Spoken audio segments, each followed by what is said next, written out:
welcome to PREAM RADIO, podcast guy City. So first K-pop podcast on Discord. So my name's Godwin. Of course, I'll be your host today, and we have a very special episode. So, do a little intro. She's a multi-platinum selling artist, singer, and songwriter, and also a fan of K-pop. So, heard of SHORELLE yet? You might know some of her works for big names in K-pop. So, to name a few, she has written songs for Taeyeon.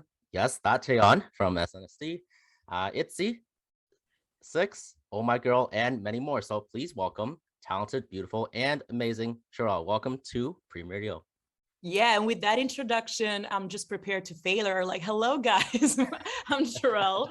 It's gonna be super hard to hold up to all these great expectations, but I'll try my best. Yes, I am a singer-songwriter, and most of all, I'm such a fan of K-pop. That's kind of like the reason why I got into this career from starters. I remember watching Big Bang, Fantastic Baby, and that tagline was just stuck in my head. You know what I'm saying? And they're also making a comeback real soon. So very exciting. I know, right? It's time to get excited. I'm like, so yeah, I thought I've been waiting for them since they're supposed to be on Coachella in 2020, and you know what happened then. I know, right? I know, it's crazy. But as soon as I heard the news of a comeback, I was like, all right, I mean, that's gonna be freaking awesome. And now really want to kind of dive deeper into your work, right? Your songwriting work and kind of things like that. So, of course, we were doing or at least our background researchers were doing our work, and we kind of found out that your very first K-pop song was with Taeyeon, right? Yes, song Vanilla. And so for me, like my intro to K-pop was basically GPS Nesty, right? So it's like perfect. This is great, right? I love Taeyeon. It's great. So kind of what was the story about? How do you even get a gig like that in the first place? Yeah, so it's Taeyeon, of course, she's like amazing. She's like a freaking queen, actually King Taeyeon. So she's like the king of vocals. And I think for every vocalist, it's a dream to be able to collaborate with her. I'm gonna reveal you like a big secret. Most of the time when you hear a K-pop song for, let's say, released by a specific group like ATEEZ, NCT, whatever, most of the time they're not actually meant for those groups. You just write an amazing songs and hope it lands somewhere, essentially. Now, there are some cases, however, in which the songs actually ends up to who it was meant to end up to, or who you really wanted. And with me, it happened with Oh My Girl, with Taeyeon, and with ITZY. Those are the three cases in which I was really aiming for those acts. And in my, in my fantasy world, I was like, I really hope that Taeyeon would sing this. And then it kind of happened, With Vanilla, actually, it was a very funny thing. I knew that she was looking for something kind of like Western type of thing, like Western songwriting type of thing. When I say Western, I just mean with less variety of sections, and of course not the rap section and whatever, like everything that makes K-pop, just make it a little bit easier, a little bit more Westernized, if that makes sense. If not, please tell me. But yeah, so no, it makes sense to me. Okay, no, I know what you mean, because like sometimes K-pop can have those disjointed parts where it's like, what is going on? Exactly. So they needed something that was kind of like more Westernized, so like a little bit more something that you would hear released in the US, for example, like a radio friendly kind of thing, right? Yes, exactly. So what I did is that I tried to as always, I always try to take inspiration from what's happening in my life. At that moment, I was kind of like going out with this guy, and I was like, okay, I know he's a fuck boy. You can just tell he's a bad boy, but I kind of want to change him. Girls, do not do that. That never works. Just FYI, it never works. So I was like, back of my mind, it was like, okay, so I know that this love is destined to end, but I am still into it, and I still feel that I'm in love with this person, even though I know it's gonna crash. In fact, the whole relationship sailed within a week. But I mean, I'm just saying that like, it was just like, I just took inspiration from a real life. So what I did is that I took all of these ideas and I wrote the song. And actually the original chorus was like, I don't want to fall for you, but I'm still falling. I don't want to be with you, so I'm like calling, all of that. Now the vanilla part, it's funny because originally that part was not vanilla. It was I'm in love. Like, I'm in Oh, love, okay. I'm in love. That sounded like vanilla, vanilla. That's Close enough. Yeah. yes, bro. Mispronounced shit in English. See how it turns out in Korean. Woo! That's the whole story of my life, essentially. But that's true. That's true. And so that turns into vanilla, and that's why there's like that vanilla thing, or maybe because King Taeyeon really likes that vanilla flavor. I'm not really sure, but I just love that, and I like the fact that the general concept of the song was kept. You know, of a very fragile type of song, like a type of relationship that, you know, it's gonna end and stuff. But she added that like vanilla in that part there, and I was like, wow, chapeau. I just love that. Yeah.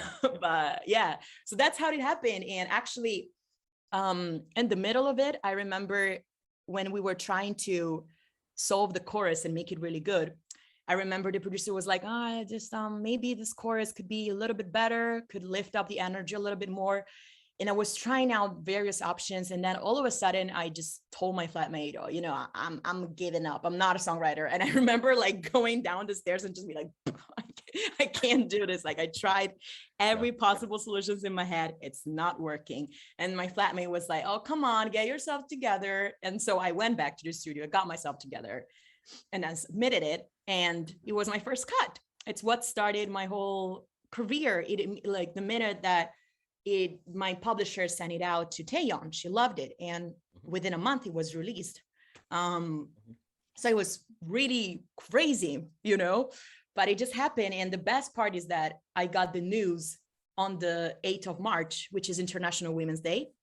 And because it was International Women's Day, I went to my hairdresser to get my hair done to feel really good about myself. And while I was there, I got a call from my publisher and be like, first thing he said, it was like, I told you to trust me, right? And I was like, yo.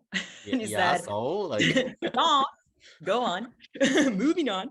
And he said, oh, Taeyeon cut your song, cut vanilla. And I was like, what? And I legit started crying.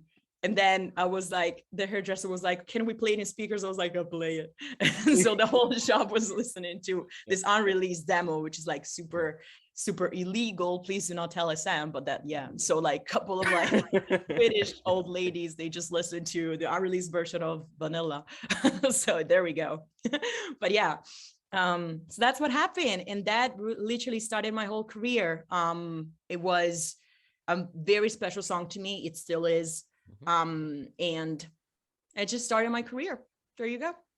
Very cool. I mean, like, so what was, I guess, obviously, you know, having that, you know, being picked up by none other than King Taeyeon, no less, right? It must be super amazing, right? And so, of course, I know you briefly mentioned about kind of also the, you know, getting picked up by Oh My Girl and ITZY, right?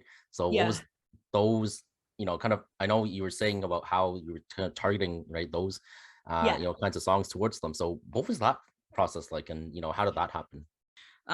With Oh My Girl and ITZY, well, with Crystal of Oh My Girl, actually, we played a little trick on that one. The real title has always been Crystal, you know, it's always been Crystal, and we actually named it like that on purpose because we wanted to have that weird name. Of course, there's Crystal of FX, and they're like, whoa, what does wait, hold on. Yeah.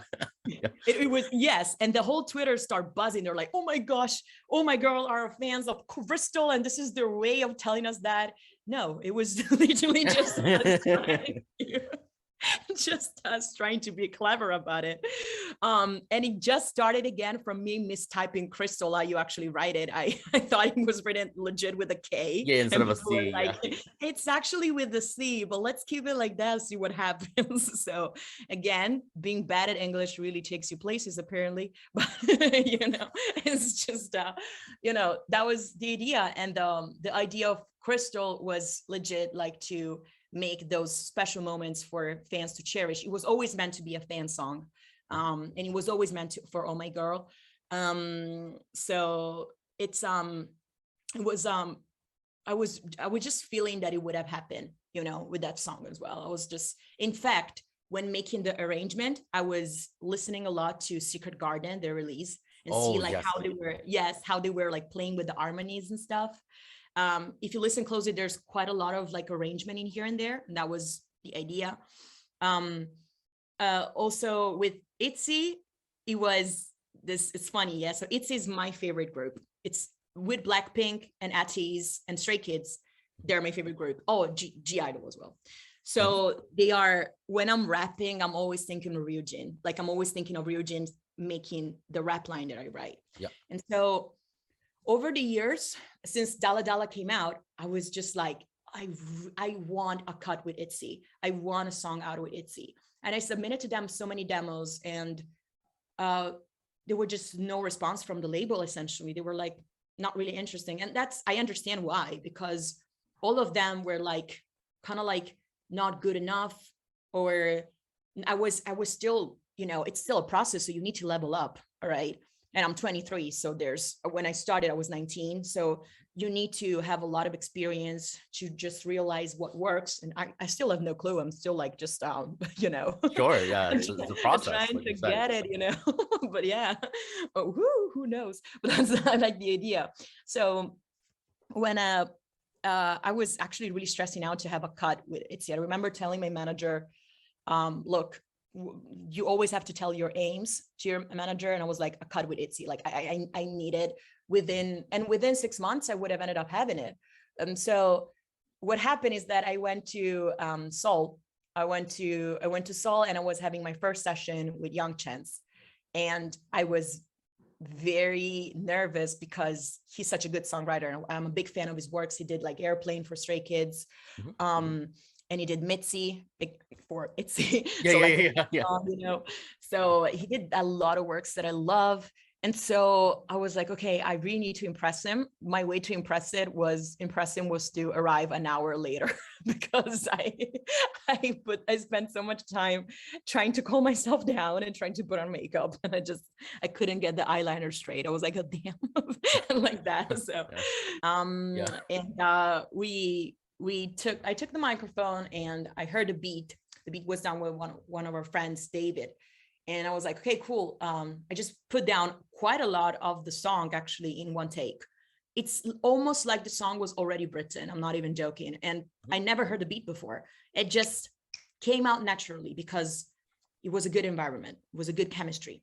And so then we started working from it. We redid the pre-chorus. We worked out a concept and all of that. And then, the whole song happened in an hour. I'm not even joking, like the whole thing, including the recording. And then we spent all the remaining part of the day to ordering, like debating which chicken was better to order, if barbecue sauce or teriyaki sauce. Or I'm not joking. There is literally a picture of the two of us. He's like, that like wondering, that like wondering face, like, oh, what are you saying? And I'm just like trying to explain him, teriyaki one is the best like type of chicken you can get. Like that's how great songs they're done. They're just like just spending a nice day with your friends, you know. That's the thing. And then the song immediately got cut, and here comes the best part. When it got cut, you can select which members are singing what. All right, you got the choice, huh? Okay. So my favorite part is always the second verse, and specifically in this song, I picture Ryujin singing that part. She's my favorite member, she's my favorite rapper, so I really wanted for her, I really wanted for her to sing that, like, take it too much, don't give a damn, that part of thing, you know. So I was like, okay, cool. When it came to selecting the members, I was like, guys, I'm cool with everything, but Ryujin has to sing that second verse. Like I'm sticking to it. And that's what happened. And so when we got to JYP to record them, it was JYP New Building. And so the first thing I did is I was so nervous that I actually got inside from the like the disabled door instead of like the main one, because that's how I felt. I was like, what the fuck am I doing here? But that's okay. So I carry myself inside the building. And then we got inside the studio. Actually, JYP has like, it's very cool because this new building has a lot of studios and they're all dedicated to an artist. The one we were recording at was a purple studio dedicated to Prince because of Purple Rain, obviously.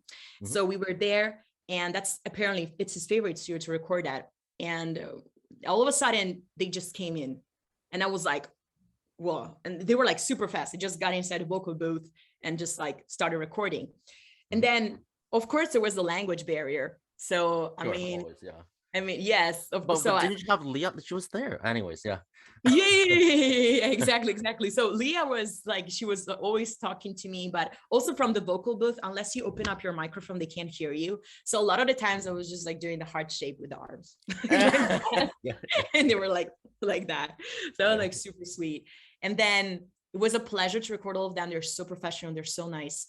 And actually then the JYP A&Rs, they told me that I was the first foreigner to come and record a group in Korea, like in that JYP building. So I felt like the new one. Yeah.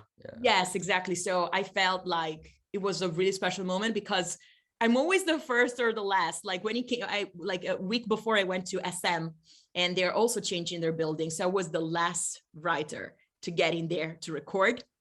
And then I was the first one in JYP. So yeah, there's no gray area. There's no like in the middle, you know, it's kind of like how I see life as well. So that's a good thing, I guess. But yeah, when Ryujin came in, I was breaking out. I was shitting my pants. I was like, oh no, I cannot. So what I did is that I couldn't actually look at her. We were both sitting on the same couch. She was just there waiting for her turn to record. And I couldn't look at her. I was just watching, like looking very closely at her slippers. She had a Versace slippers and I was just like, oh, fancy. Okay. Yes, exactly. I was looking like somebody that is into feet and I'm not, I'm really not, but damn, I couldn't look at her. She's dashing. That's the problem. She wasn't even wearing makeup, but she was dashing, damn it. So when she got in the booth, I was just using all of my basic Korean, which is essentially Taeyeon, 잘했어, and all of this. Just open up the mic and just tell her, you're so beautiful, you're so good, and all of that. And everyone was laughing because they all knew at that point I had a crush on her, because of course I told everyone, you know. I was like, oh, I have a huge crush on her. And it was like, okay, cool. So they were all laughing. And then I actually left my voice on purpose on the second verse so that she could study my voice when she was studying the second verse. So I was like, oh, we're friends. Ryujin heard my voice. There tears everywhere. Like, she's my favorite idol. And so when she came out, I actually told her, 사랑해. I did tell her I love you. And she was like, okay. And she hugged me. Okay. So I was like melting. Oh, she was super cute. Yeah, it was an amazing experience. Then Yeji came in the booth and we called her Yejiana Grande because she's so good. She just gets everything. She doesn't need to, she's a one take kind of girl. She's the most talented vocalist I've ever been with, like I've ever witnessed recording. She's great, and she kept on bowing and she was super nice. And then when we were leaving, we actually just caught her like, you know, chilling around the entrance. And so it was so surreal to just do all of this. And meanwhile, there were so many fans outside the building. Wow. I mean, that's all I could say. I mean, obviously, you know, the answer to this question is obvious, but, you know, you're probably open to working with ITZY again in the future. So, I mean, any plans for that, or like, yeah. Oh my gosh, like that's the biggest dream. As I said, it's my favorite group. So, we are trying to make it happen, and definitely now we have like more the close relationship with them. The A&R literally saw me melting in front of Ryujin, and she was like patting me like friendly in the shoulder while I was crying. Like, oh, damn, that was huge. So it's so good. Actually, it was so funny to see like how you know, how the A&Rs, they have to seem like really cool and really cold and stuff because they're big bosses, but then after a little while they just become super nice. And They just melt and they just become super nice. I remember getting inside JYP and they were like, yeah, this is the way, barely even talking to me. And by the end of the session, maybe because I made a complete ass of myself, I'm not really sure, but by the end of the session, they were like, please come back. Please come back. You're funny. And I was like, and Yeah. hold my napkin. Just I was Yeah. like that, you know.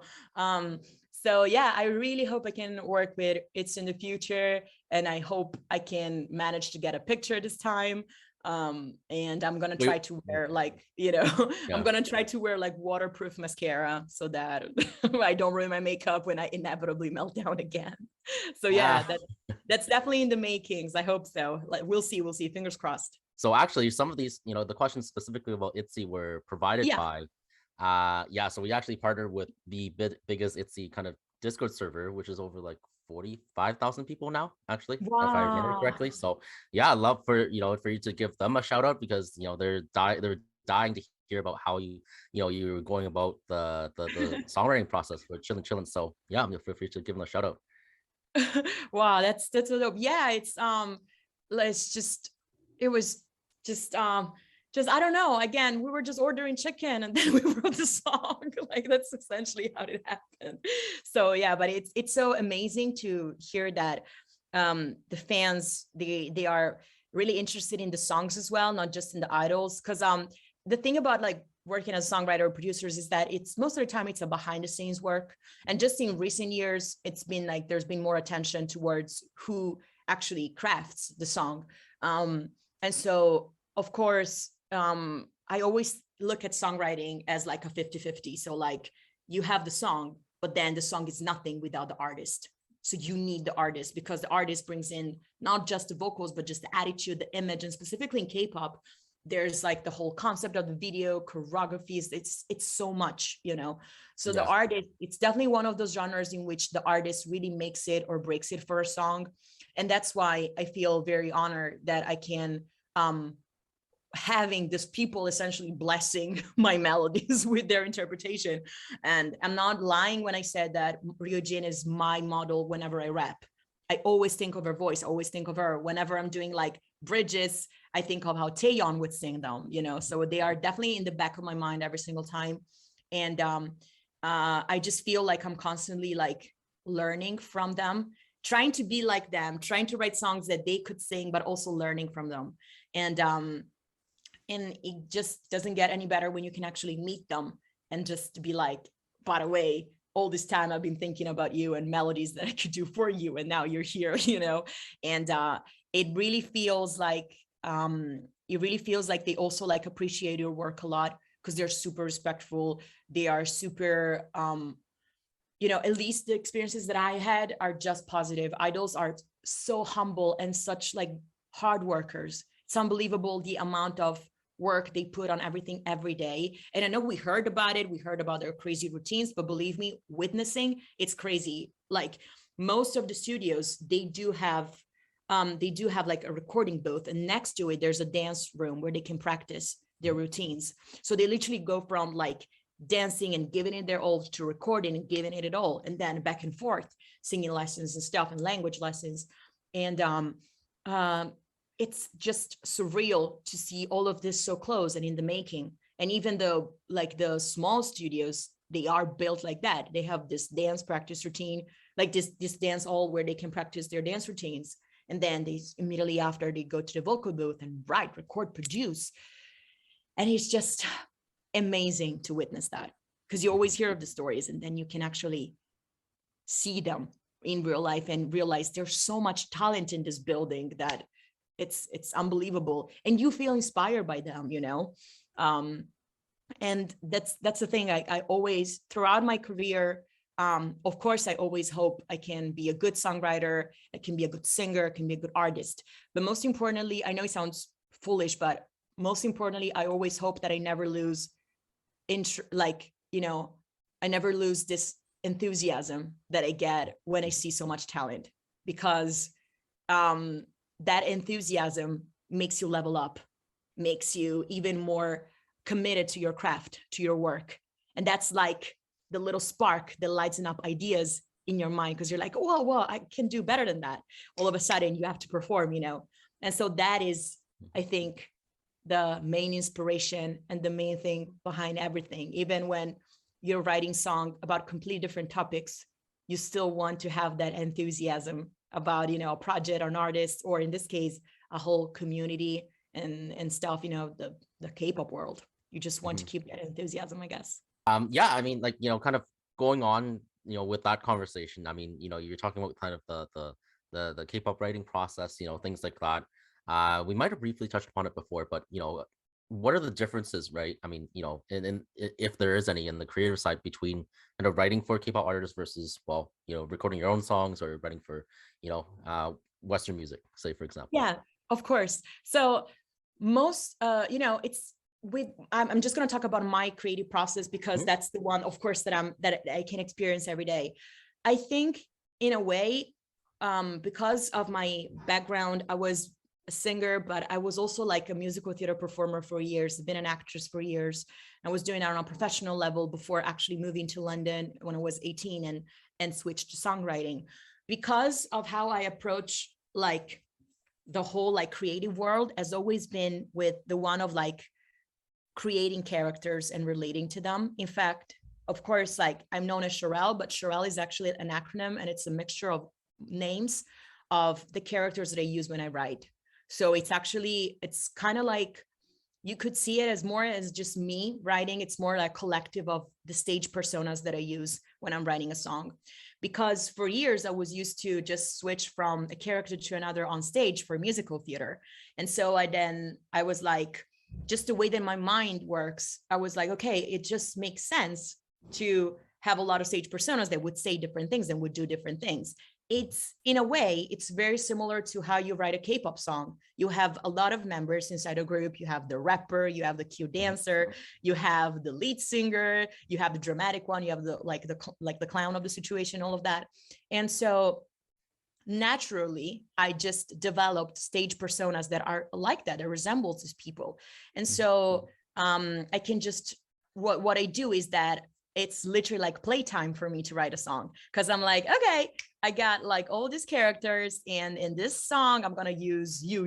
It's like Pokemon. I choose you, Pikachu choose you, or whatever. It's the same shit, essentially. And so that's essentially what I do. I'm like, okay, if I, instead of guessing and be like, okay, if I was a rapper, what would I say? I just literally use one of my characters and just be like, okay, it's your time to shine, and just do whatever they have to do. And so this type of approach, it's very similar to how Michael Jackson used to write his songs, or Lady Gaga writes her songs, or Nicki Minaj writes her songs. You know, she has like all this like alter egos. Even Eminem, he has like Slim Shady. Yeah, exactly, Slim Shady, and it's very similar to that essentially.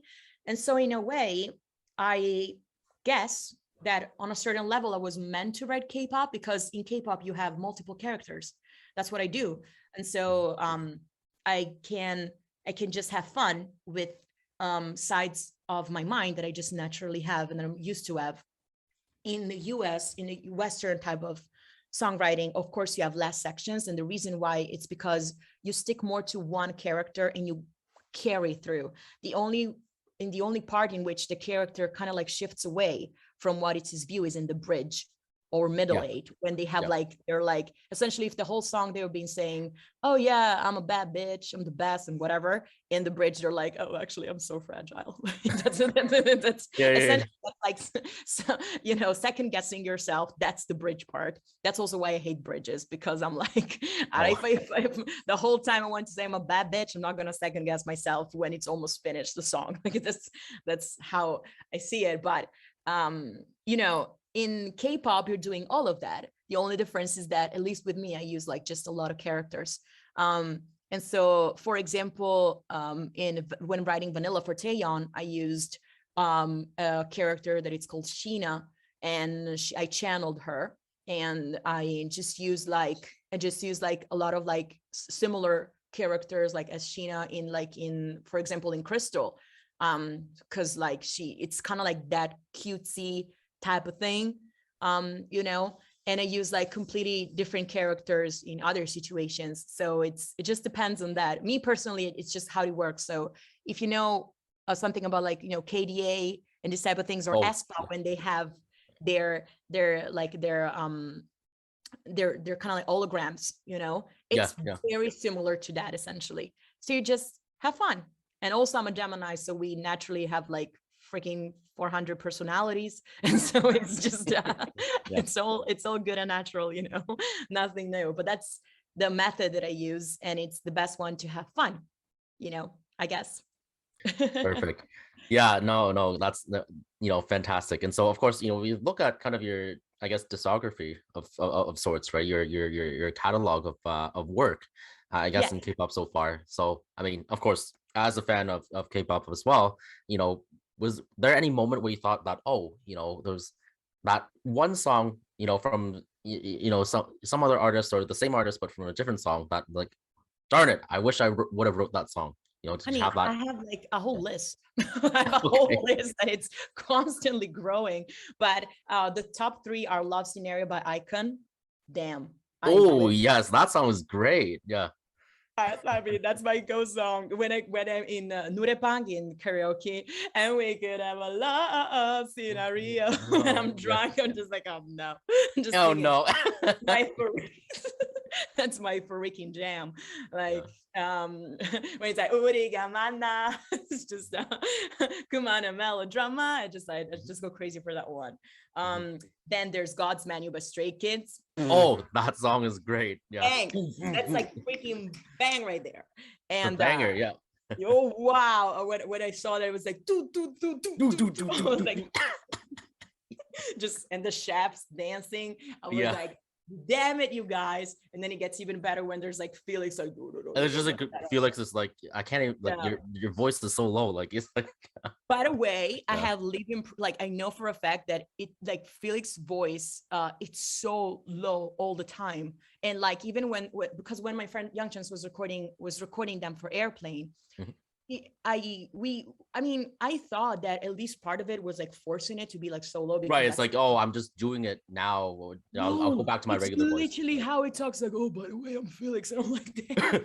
I'm Felix. But that's like, it makes it even sexier because you see this beautiful guy looks like an angel, and then he has the voice of like the bad guy that you're trying to set straight. So you're just like, oh my gosh, so please step on me. So that was the idea. But Yeah. yeah, they're crazy. They're crazy good. They're crazy talented. And Bang Chang like does everything in 2 takes. It's crazy. Like it's just the most talented singer ever, and he's also a producer, so I really admire them a lot. They write their own songs with Three Racha that they're just Oh, Three Racha, perfect. Like, yeah. just bow down. That's the what you can do, just bow, and that's it. um and then there's also like another genius song. It's Mic Drop, BTS Mic Drop. Mhm. That one is like, yeah, okay, but bye, I'm leaving. So essentially like all the swaggy songs, I freaking love them. And because I'm always like trying to be like the real OG and just trying to write the next OG song, I guess. Having like, Yeah. I don't know, I try my best. But those are definitely songs that inspired me a lot. I think the one that is dearest to me, it's Miro by Stray Kids. It's definitely like the first sentence, which translated is like, it's not hard in this rough jungle. It was me who ran into it. I'm okay. The rough jungle, it's referring to the music industry. And sometimes in my life, I was like, wow, I really got myself in a wild business. I really got myself in a business in which it's so hard to make it, but it was me who ran into it in the first place. It was me who accepted this challenge and wanted to make this, my everyday. So I'm okay with it because I put myself in this, and I'm going to figure out a way out of the jungle. I'm going to be, if I have to stay in the jungle, I'm going to be the freaking tiger of it. I'm going to be that one. So that sentence, actually, I am planning to get it tattooed somewhere. So like, that's like that sentence that's brought me very far, especially when I was first approaching K-pop, and I was really wanted to get established, but I was not established because it just takes time, and I'm still not, but I was even less than now.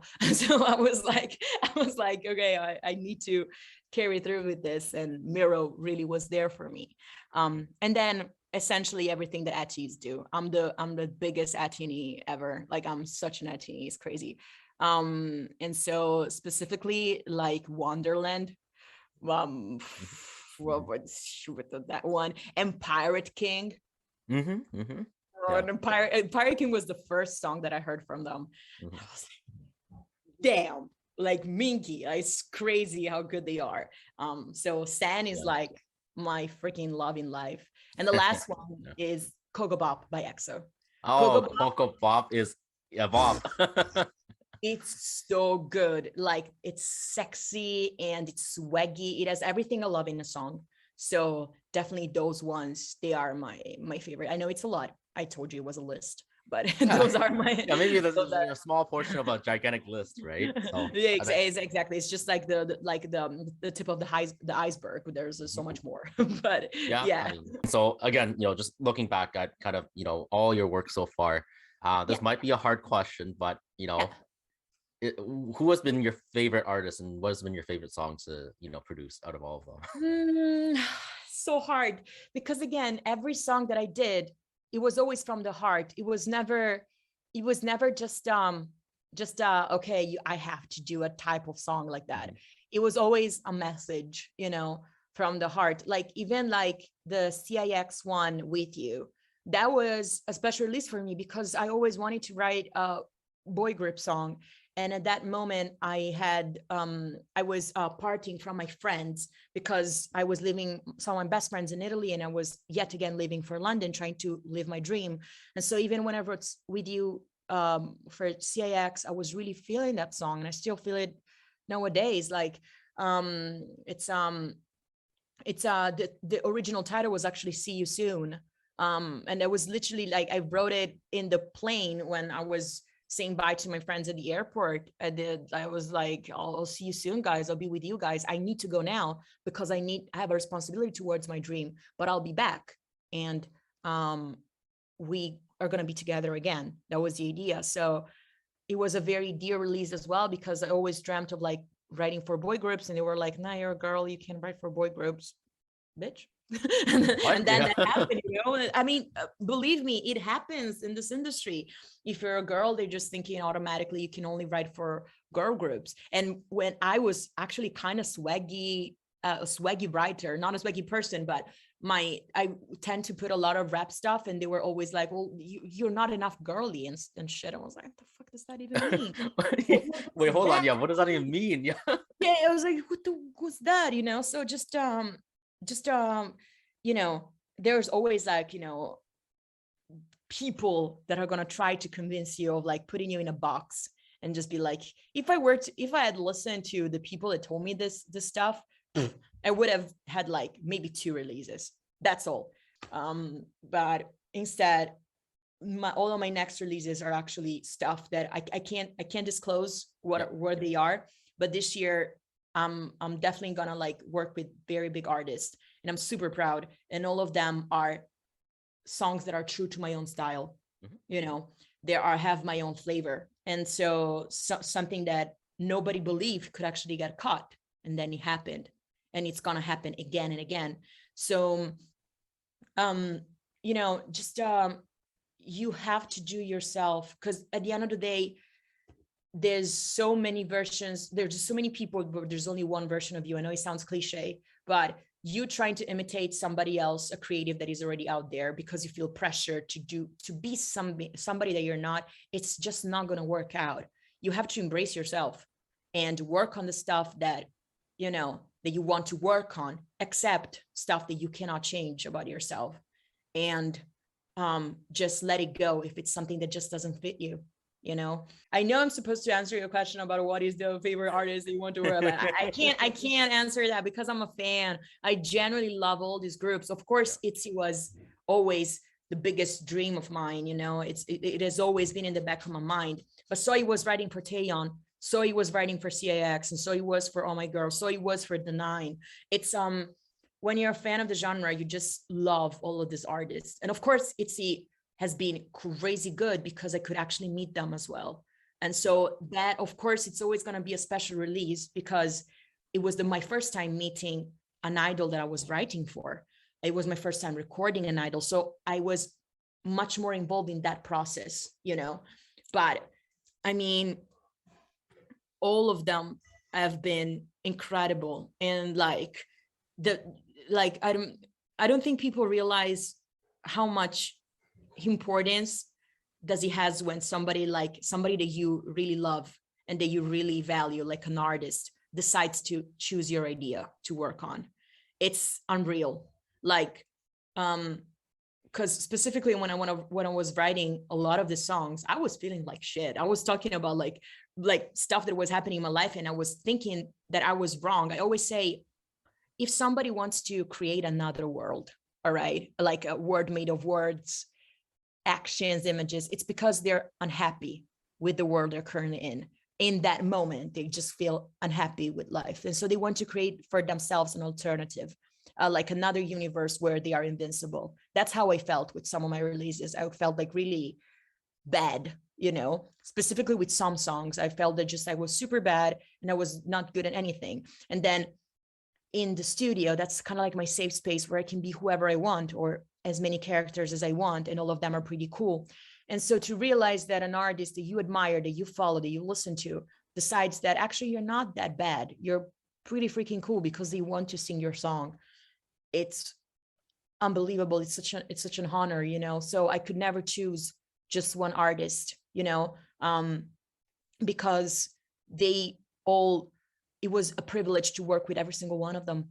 That's just the reality of it. And especially because in the moments where I was feeling like down with myself, which was not always, like, I'm not like super depressed or everything, but I'm just saying that like in some releases, no, I'm kidding, just like in some releases, I was just like maybe feeling very low when I was recording, like Vanilla was one of them, or the Sphinx was one of them. In those moments where I was feeling like, okay, well, like people let me down or whatever, or I'm not good enough, or I'm not going to make this relationship last, or whatever that is, the artist actually thought, no, I like that idea, so you're not that bad after all, so that is such a privilege. And it's maybe the best part of my work, when I feel like, okay, maybe I'm not that bad. Yeah. Somebody that I admire, that I follow, likes what I have to say.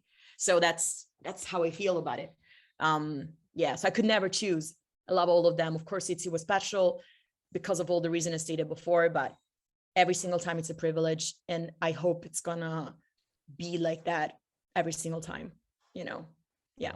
Yeah, fair enough. I wasn't expecting like anything in particular with that. It was just like let's just have a conversation about it. It's like No, I don't know. It's I like understand. I I would describe it understand. like you have to choose between your favorite child kind of thing. It's like Yeah, who should I choose? Like, yes, all of them, they have different sides of me and what I was going through that time. You know, if I listen to like Crystal, now I'm like, I can't believe I've heard something that cute. I was like, wow, I was super cute. Yeah, wanna tell me I don't need you, act like I don't miss you every time. It's like super cute. I was like, wow, I cannot believe I was that cute one time, which is like yeah, a year and a half ago. But yeah, so but it's still really special. And also the best part is that everyone sees something different in your songs, you know. I thought, for example, that when I did chilling for ITZY, that it was like a swaggy song, something that it's kind of like swaggy, summery, and you want to have fun with that, and the fact that like some of the fans, like reading the tweets, they were like, oh yeah, I really feel like relaxed, I really feel like I can go on a drive with my girls listening to this song. I was like, I I kind of contributed for that girl for those 3 minutes to have a great time with her friends, and so it's almost like I was in that car ride with them having fun. That's the thing. So songwriting and the reception in the fans, it's so important, because when somebody likes what you have to say and puts on one of your songs, it's 3 minutes of their life that are never going to get back to listen to whatever you said. All right. And that's important. And if my songs can be even part of like 3 minutes of your life, with nothing, we have nothing more precious than time. Okay, I think that's the most precious thing we have, because it's a value that's something that we cannot have back, and we need to invest every day. if I can be part of those 3 minutes and maybe make you feel cheer up a little bit, make you feel a little bit more positive, that's a lot. That's really a lot. And so yeah, that's literally how I feel about all of my babies, all of my songs, you know, that are kind of like there to cheer you up when it's like when everything is not going right, or there to make you feel like a freaking queen if you want to, or just that, you know, that's just how I feel. You know, case in point, I've been listening to Chillin', you know, for a few days now, Oh, preparation for really? this, right? It's like, I was like, Really? oh wow, it's like, you know, I remember, like, of course, looping the album, right? You know, the local album, but it's like now it's like, oh, you know, let's focus on this one particular song. It's like, oh, this is actually pretty cool, right? You know, so Thank you. yeah, I you know, appreciate that. Thank you. thank you again for coming on, agreeing to, you know, be a part of Of you course. know, wonderful conversation again. Yeah, Thank you you know, so much for having me. It was so much fun. Honestly, I had a great time. you know, and of course, you know, to close it off, hope everyone, all the listeners here, right, has enjoyed Pream Radio. We'll be back with another episode soon with more guests from the K-pop industry. So as usual, enjoy K City. Thank you so much.